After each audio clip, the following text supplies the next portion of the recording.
നമസ്കാരം. ISL news and അപ്ഡേറ്റ്സിലേക്ക് സ്വാഗതം. മലയാളികളുടെ പ്രിയതാരമായ CK വിനീതിന്റെ ട്രാൻസ്ഫർ ന്യൂസുമായി ബന്ധപ്പെട്ടുള്ള അഭ്യൂഹങ്ങൾ കുറെ കാലമായി സോഷ്യൽ മീഡിയയിൽ പടരുന്നുണ്ടായിരുന്നു. എന്നാൽ ഇപ്പോൾ ഇതിനെപ്പറ്റി വ്യക്തത വന്നിരിക്കുകയാണ്. അദ്ദേഹം ചെന്നൈയിൻ FC-യിലോട്ട് തന്നെയാണ് പോകുന്നത് എന്ന് ഇപ്പോൾ ഉറപ്പായി. കഴിഞ്ഞ ദിവസം സോഷ്യൽ മീഡിയയിൽ പ്രത്യക്ഷപ്പെട്ട ഫോട്ടോവാണിത്. വിനീത് തന്റെ മുൻ സഹതാരവും ഇപ്പോൾ ചെന്നൈയിൻ FC താരവുമായ റാഫിയോടൊപ്പവും മറ്റു ചെന്നൈയിൻ FC താരങ്ങളോടൊപ്പവും എടുത്ത ഒരു സെൽഫിയാണ് പ്രചരിച്ചിരിക്കുന്നത്. ഇതാണ് കാര്യങ്ങൾക്ക് പരിസമാപ്തി കുറിച്ചത്. അതിനുശേഷം മുഹമ്മദ് റാഫി തന്റെ ഇൻസ്റ്റഗ്രാമിൽ പങ്കുവച്ച സ്റ്റോറിയാണിത്. ഇതിൽ വിനീതിനെ റാഫി ചെന്നൈയിൻ FC-യിലേക്ക് സ്വാഗതം ചെയ്യുന്നു. 31-ാം നമ്പർ ജേഴ്സിയിലായിരിക്കും CK വിനീത് ചെന്നൈയിൻ FC-യിൽ കളിക്കുക. പണ്ട് ബംഗളൂരു FC-യിൽ കളിച്ചിരുന്ന കാലത്തും CK വിനീതിന്റെ നമ്പർ 31 ആയിരുന്നു.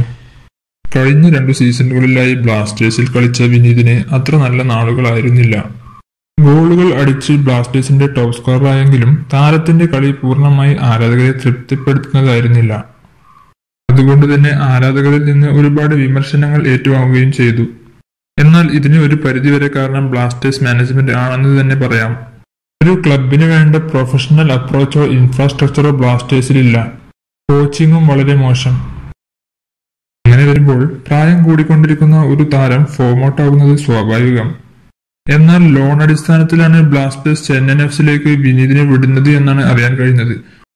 അങ്ങനെ വരുമ്പോൾ സൂപ്പർ കപ്പിനും ചെന്നൈയിൻ FC കളിക്കുന്ന AFC കപ്പിനും ശേഷം അടുത്ത സീസണിൽ വിനീത് ബ്ലാസ്റ്റേഴ്സിലേക്ക് തന്നെ മടങ്ങിയെത്താൻ സാധ്യതയുണ്ട്. കൂടുതൽ ന്യൂസിനും അപ്ഡേറ്റ്സിനുമായി ചാനൽ സബ്സ്ക്രൈബ് ചെയ്ത് ബെൽ ഐക്കൺ എനേബിൾ ചെയ്യുക. നന്ദി.